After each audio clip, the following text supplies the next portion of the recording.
ವಿಧಾನ ಪರಿಷತ್ನ ಎಲೆಕ್ಷನ್ ನಡೀತಾ ಇದೆ. ಶಾಸಕರು ಗುಂಪು ಗುಂಪಾಗಿ ಬಂದು ತಮ್ಮ ಮತ ಚಲಾಯಿಸ್ತಾ ಇದ್ದಾರೆ. ಬಿಜೆಪಿಯ ಎಲ್ಲ ಶಾಸಕರು ಆಲ್ಮೋಸ್ಟ್ ಎಲ್ಲರೂ ಮತ ಚಲಾಯಿಸಿ ಆಗಿದೆ. ಕಾಂಗ್ರೆಸ್ನ ಶಾಸಕರು ಮತ ಚಲಾಯಿಸ್ತಾ ಇದ್ದಾರೆ. ಜೆಡಿಎಸ್ನ ಶಾಸಕರು ಇನ್ನೂ ಕೂಡ ಆಗಮಿಸಿಲ್ಲ. 16 ಮಂದಿ ಶಾಸಕರು ಒಂದೇ ಕಡೆ ಇದ್ದಾರೆ ರೆಸಾರ್ಟ್ನಲ್ಲಿ. ಜಿಟಿ ದೇವೇಗೌಡರು ಒಬ್ಬರು ವೋಟ್ ಮಾಡಿ ಹೋಗಿದ್ದಾರೆ. ಹನೂರು ಮಂಜುನಾಥ್ ಇನ್ನೂ ಕೂಡ ಬಂದಿಲ್ಲ. ಅದನ್ನು ಬಿಟ್ಟರೆ 16 ಮಂದಿ ಶಾಸಕರು ಜೆಡಿಎಸ್ನ ಶಾಸಕರು ಒಂದೇ ಕಡೆ ಇದ್ದಾರೆ. ಅವರು ಕೂಡ ಬರೋದಕ್ಕೆ ಬೇಕಾದಂಥ ಬಸ್ಸನ್ನು ರೆಸಾರ್ಟ್ ಮುಂದೆ ಇಡಲಾಗಿದೆ. ಸ್ವಲ್ಪ ಹೊತ್ತಲ್ಲಿ ಅವರು ಕೂಡ ಬಂದು ಮತ ಚಲಾಯಿಸೋದಕ್ಕಿದ್ದಾರೆ.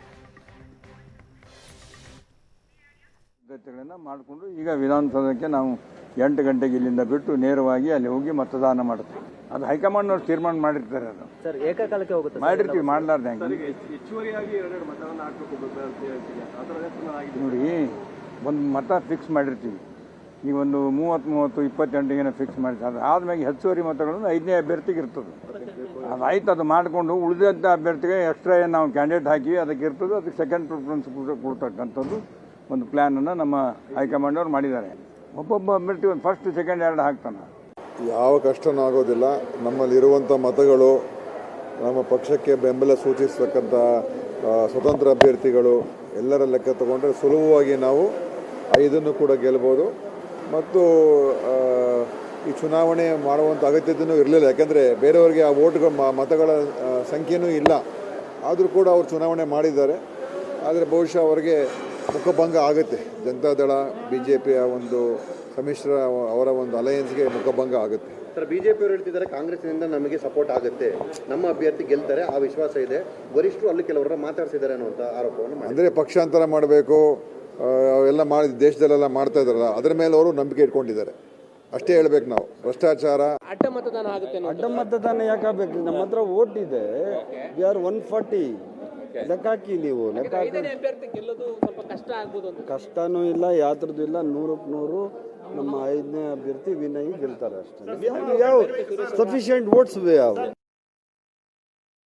ಅಡ್ಡ ಮತದಾನ ಆಗುತ್ತೆ ಎಲ್ಲ 5 ಕಾಂಗ್ರೆಸ್ನ 5 ಕ್ಯಾಂಡಿಡೇಟ್ ಕೂಡ ಗೆಲ್ತಾರೆ. ನಮಗೆ ಬೇಕಾದಷ್ಟು ಓಟುಗಳಿದೆ. ಜೆಡಿಎಸ್ ಅವರು ಟ್ರೈ ಮಾಡ್ತಿದ್ದಾರೆ ನಿಮ್ಮ MLA-ಗಳಿಗೆ ಇನ್ಫ್ಲೂಯೆನ್ಸ್ ಮಾಡಲಿಕ್ಕೆ. ರಾಜ್ಯಕ್ಕದವರು ಟ್ರೈ ಮಾಡಲೇಬೇಕಲ್ಲ. ಅವರು ಟ್ರೈಯನ್ನೆಲ್ಲ ವಿಫಲಗೊಳಿಸುವುದೇ ನಮ್ಮ. ಇಬ್ಬರೂ ಕೂಡ ನಮ್ಮ ಆತ್ಮಸಾಕ್ಷಿ ಮತದಾನ ಮಾಡಿದ್ದೀವಿ. ನಮಗೆ ಸೌಜನ್ಯಕ್ಕೂ BJP ಮತ ಹಾಕಿ ಅಂತ ಸೌಜನ್ಯಕ್ಕೂ ದೂರವಾಣಿಯಲ್ಲಿ ಕೂಡ ನಮ್ಮನ್ನು ಕೇಳಿಲ್ಲ. JDS ಅಂತೂ ನಮ್ಗೆ ಕೇಳ್ತಕ್ಕಂಥ ಪ್ರಮೇಯವೇ ಇಲ್ಲ. BJP ಯಾಕೆ ನಮಗೆ ಕೇಳಿಲ್ಲ ಅಂದರೆ BJPಗೆ JDS ಗೆಲ್ಲಬೇಕಾದ ಅವಶ್ಯಕತೆ ಇಲ್ಲ. BJP ಗೆಲ್ಲೋದು JDSಗೆ ಬೇಕಾಗಿಲ್ಲ. ಆ ಕಾರಣಕ್ಕಾಗಿ ನಮ್ಮ ಮತ ಕೇಳಿಲ್ಲ ಅಂತ ನಾವು ಅಂದುಕೊಂಡಿದ್ದೀವಿ. ಕಾಂಗ್ರೆಸ್ನ ಮುಖ್ಯಮಂತ್ರಿಗಳು, ಮಾಜಿ ಮುಖ್ಯಮಂತ್ರಿಗಳು, ಅಧ್ಯಕ್ಷರು, ಮುಖಂಡರೆಲ್ಲ ಸೇರಿ ನಮಗೆ ಮತದಾನ ಮಾಡಿ ನಿಮ್ಮ ಸಹಾಯ ಮಾಡ್ತೀವಿ, ನಿಮ್ಮ ಅಭಿವೃದ್ಧಿಗೆ ಸಹಾಯ ಮಾಡ್ತೀವಿ ಅಂತ ಹೇಳಿದ್ದಾರೆ. ನಿನ್ನೆ ಕರೆದಿದ್ದು ಹೋಗಿದ್ವಿ, ಕೇಳ್ಕೊಂಡು ಬಂದಿದ್ದೀವಿ. ನಾವೇನು ರೆಸಾರ್ಟಲ್ಲಿ ಹೊಡೆದಿಲ್ಲ, ಶಾಸಕಾಂಗ ಸಭೆಯಲ್ಲಿ ಭಾಗವಹಿಸಿಲ್ಲ, ಕೇಳ್ಕೊಂಡು ಬಂದಿದ್ದೀವಿ. ಈಗ ನಾವು ಇಬ್ಬರೂ ಸೇರಿ ಬಂದಿದ್ದೀವಿ. ಆತ್ಮಸಾಕ್ಷಿ ಮತದಾನ ಮಾಡಿದ್ದೇವೆ. ನಿಶ್ಚಿತವಾಗಿಯೂ ನಮ್ಮ ಕ್ಷೇತ್ರ ಅಭಿವೃದ್ಧಿ ನಮ್ಮ ಮೊದಲ ಆದ್ಯತೆ. ಭಾಳ ಅನುಮಾನ ಅಂದರೆ ದೊಡ್ಡ ಮೊತ್ತ ಇಲ್ಲಿ ಸಹಜವಾಗಿ ನಿಮಗೆ ಕೊಡುವಂಥ ಪ್ರಯತ್ನಗಳಾಗಿರೋ ಚರ್ಚೆಗಳು, ಆರೋಪಗಳು ನನಗೆ ಅಲ್ಲ, ನಮಗೊಂದು ಮಾತು ಹೇಳ್ತೀನಿ. ನನ್ನ ಹಿನ್ನೆಲೆ ನಿಮಗೆ ಗೊತ್ತಿದೆ. ನನ್ನ ಹಿನ್ನೆಲೆ ನಿಮಗೆಲ್ಲ ಗೊತ್ತಿದೆ. ಕೆಲವರಿಗೆ ಗೊತ್ತಿರಲಿಕ್ಕಿಲ್ಲ, ಅಂಥವು ಈ ಮಾತನ್ನು ಹೇಳ್ಬೋದು. ನನಗೆ ಹಣದಿಂದ ಏನೋ ಮಾಡ್ಕೊಂಡು ಹೋಗ್ಬೇಕಂತ ಪರಿಸ್ಥಿತಿ ಅನಿವಾರ್ಯತೆ ನನಗಿಲ್ಲ.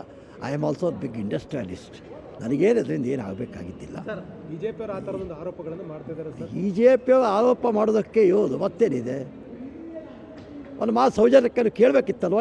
ನೀವೇ ಓಟಿರ್ತೀವಿ. ಸೌಜನ್ಯಕ್ಕೆ ಒಂದು ಮಾತು ಕೇಳಬೇಕನ್ನೋ ಧರ್ಮ ಅಲ್ವ ಅದು? ಇವರಿಗೆ ಮೈತ್ರಿ ಧರ್ಮ ಬೇಕಾಗಿಲ್ಲ ಅಂದರೆ ಸರ್ ಕಾಂಗ್ರೆಸ್ಗೆ ಮತ ಹಾಕೋ ಮುಖಾಂತರ ಹೆಬ್ಬಾರ್ ಮತ್ತು ST ಸೋಮಶೇಖರ್ ಮುಂದೆ ಕಾಂಗ್ರೆಸ್ನ ಅಭ್ಯರ್ಥಿಗಳಂತೇಳಿ ಈ ಕ್ಷಣದಿಂದ ಫಿಕ್ಸ್ ಆಯಿತು. ಅದು ಮಾಹಿತಿ ಇಲ್ಲ. ಆ ಅಭ್ಯರ್ಥಿಯ ಇನ್ನೂ 2 ವರ್ಷ ಕಾಲ ಗತಿಸಬೇಕು. ಆ ಸಂದರ್ಭಕ್ಕೆ ತಕ್ಕಂತೆ ಆ ಕಾಲಕ್ಕೆ ಮಾತಾಡ್ತೀವಿ. ಏನಂದರೆ ನಿಮಗೆ ಇವತ್ತು ನೀವು ವೋಟ್ ಹಾಕೋದ್ರ ಮೂಲಕ ನಿಮ್ಮ ಮುಂದೆ ಸೀಟ್ ಕನ್ಫರ್ಮೇಷನ್ ಮಾಡುವಂಥ ಒಂದು ಭರವಸೆ ನಿಮಗೆ ಕೊಟ್ಟಿದ್ದಾರೆ ಅನ್ನುವಂಥ ಮಾಹಿತಿಗಳು ಕೂಡ ಇದೆ ಸರ್. ಅದು ನಿಮ್ಮ ಊಹೆಗೆ ನಿರಕಿದ್ದು. BJP ಪಕ್ಷದವರು ಉಚ್ಚಾಟಿತರಾಗಿದ್ದು ಪತ್ರವನ್ನು ಬರೆದು BJPಗೆ ಆಗ್ತೀನಿ, ಅದು ನನ್ನ ನೈತಿಕ ಮೂಲ್ಯ, ಅದು ನಾನು ಅವರಿಗೆ ಆಗ್ತೀನಿ ಅಂತ ಹೇಳಿದ್ದಾರೆ. ನಾವೊಬ್ಬ ಪ್ರತಿಯೊಬ್ಬ ಶಾಸಕರಿಗೂ ಅವನೊಂದೇ ಆದಂಥ ನಿರ್ಣಯ ಇರುತ್ತೆ. ಪ್ರತಿಯೊಬ್ಬ ಶಾಸಕರಿಗೂ ಒಂದೇ ಆದಂಥ ಆತ್ಮಗೌರವ ಇರುತ್ತೆ. ಅದಾದ ಮೇಲೆ ಅವರು ಆ ನಿರ್ಣಯ ತಗೊಂಡು ಅವ್ರ ನಿರ್ಣಯ ತೆಗೆದುಕೊಂಡಿದ್ದೇ ನಾ ತಗೊಳ್ಬೇಕು ಅಂತೇನಿಲ್ಲ. ಅಥವಾ ನನ್ನ ನಿರ್ಣಯವನ್ನೇ ಯತ್ನಾಳ್ ಪಾಲಿಸಬೇಕು ಅಂತೇಳೂ ಇಲ್ಲ, ಅದು ನಮ್ಮ ನಿರ್ಣಯ. ಜೋ ಆಜ್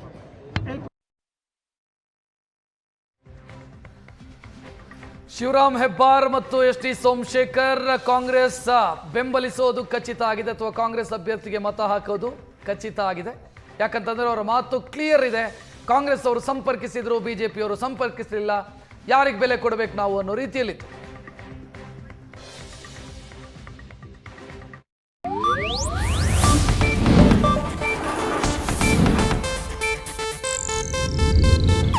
ಇದು ಏಷ್ಯಾನೆಟ್ ನ್ಯೂಸ್ ನೆಟ್ವರ್ಕ್ ಪ್ರಸ್ತುತಿ.